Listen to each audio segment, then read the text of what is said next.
Hey everybody, it's Carpo here, and I'm going to oversimplify religion and belief systems. Thumbs up, right? Or down, depending on what you believe. I don't mean that I'm going to tell you what to believe, or that I'm going to lay out a system that I believe is the right one. But rather, I just want to challenge the notion that any man-made belief system, religion, healing mode, or method, or symbol that we use to get closer to the truth as we see it, what we may term divinity. In many different cultures, they each have their own name, the 72 names of God, and we've got all these different ideas about how a person can become the best person and live closest to nature, as far as nature being God, if you will. It's an issue that I really don't even discuss anymore as far as finding God. It's not a discussion that seems that it even really goes anywhere. But I'm not here to say whether, or dispute God or say that I believe or don't believe. But rather I'm just saying that any system of belief that exists today is created by mankind. And a lot of folks may disagree and say, well, these were ancient things that were known that maybe we refound, or maybe we're trying to rediscover some truth that we once knew. I don't really believe any of that anymore. I've never really had a fixed belief on anything, but when it comes to God, I would say that any way to reach a stage of understanding would not require understanding man's language. And this is a lot more difficult than I thought it would be to explain, but I guess what I'm saying is anything that would benefit us should be able to be attained by, anything that would benefit us to know spiritually, or the essence of the universe, or creation, anything like that. It should be able to be knowable by any culture of any human on this entire planet, and in any place. And that means that whether it's the Christian, or the Muslim, or the guy who lives in a tribe out in, Zimbabwe, that's maybe some tribe was recently discovered, and they have their own belief systems, they have their own chants, their own totems. But all of them are meant to get the people closer to the respect and reverence for existence. And that's really what it is. And we try to define this as God, Jesus, Allah, Buddha. We anthropomorphize God because we don't understand how to view it any other way. For some people, God is an actual person or figure, and maybe even looks like us to them. To other people, God is merely the unfolding of the universe and its own consciousness unfolding.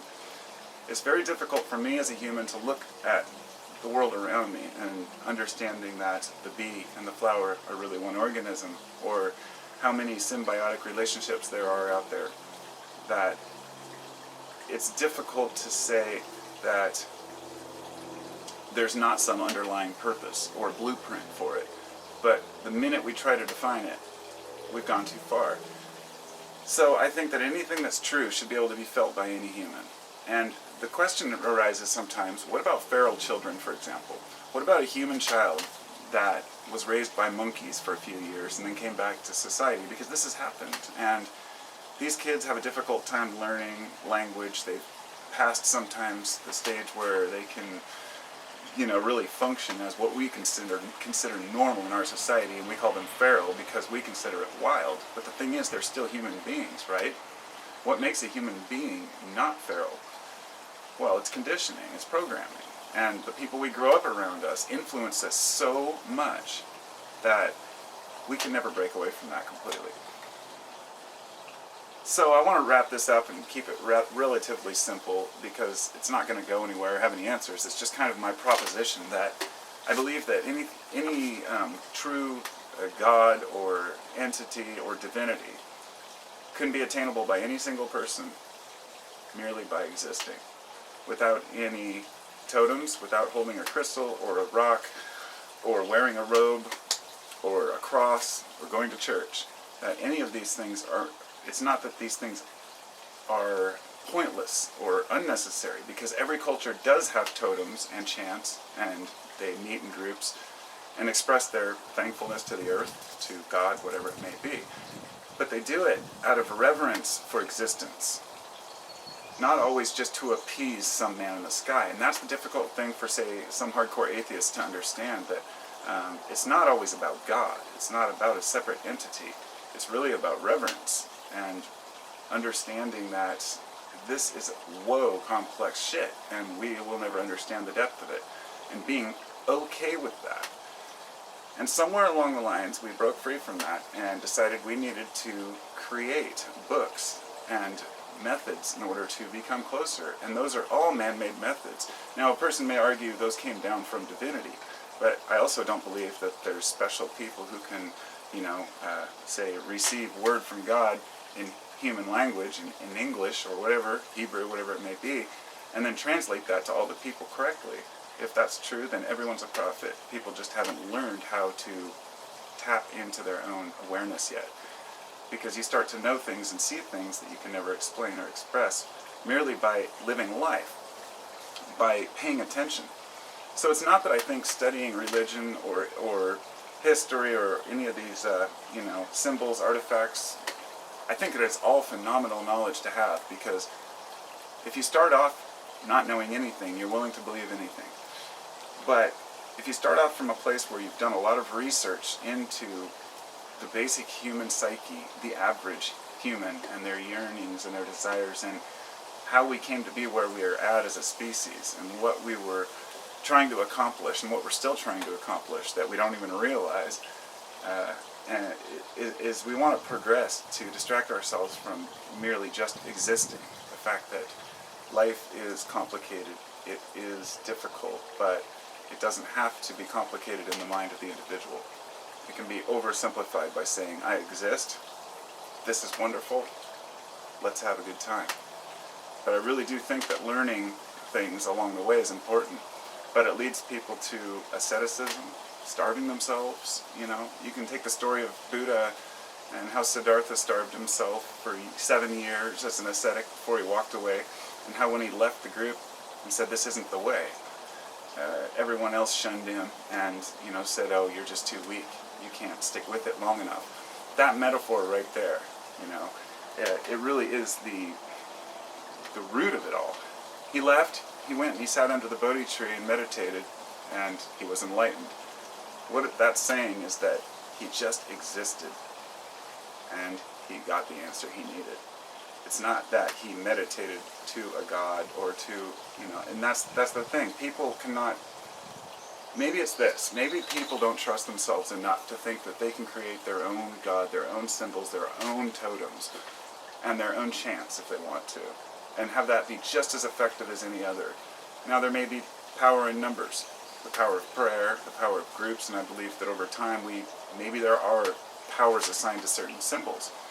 But as of yet, I haven't seen any of the most powerful symbols being used, let's just say, whatever awareness people attain, they can't share it with other people.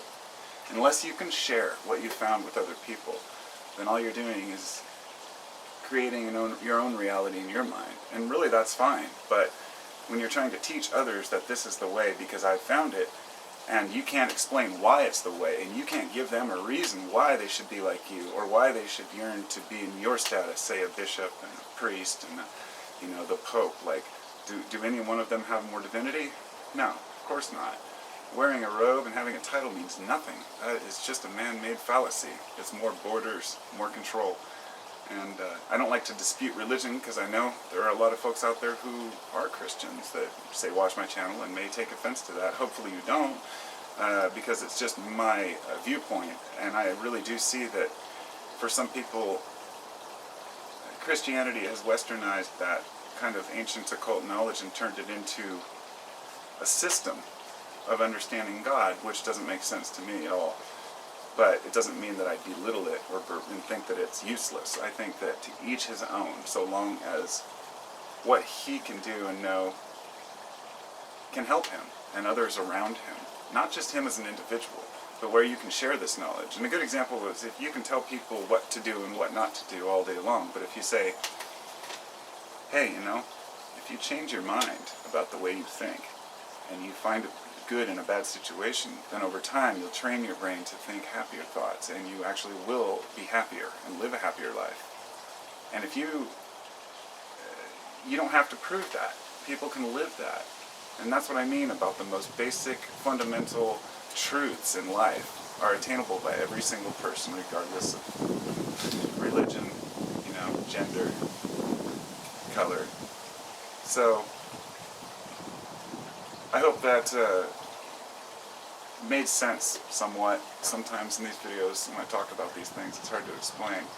There seems to be a feeling which is not, people call it a satori, that's the Buddhist term for it, but a satori is like a brief awakening, and people can have several of them, and we call it an epiphany in the West, I guess. Just like, oh, that's amazing. And that's really what we're yearning for, because those give us kind of deeper understandings into what's important for us. And so, we can delude ourselves, we can not delude ourselves, it doesn't really matter. Here we are. Make the most of it. As long as your delusions aren't harming others, so be it. I'm sure I have more than my share of delusions, because I can't see what's really happening in the entire world or through history. I just have to go by, yes, what I've been taught by man.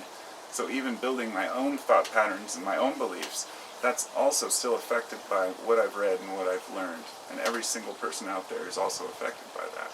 So instead of trying to escape the programming that we have, we embrace it and think, if I wasn't able to use language and words, I wouldn't have been able to convey these messages back and forth to understand what my fellow man is thinking, so we should be grateful that we have them. But these systems aren't the be-all, end-all of life. It's really about living harmoniously and working towards a happier existence. So, have a good day, everybody, and I'll be talking to you soon.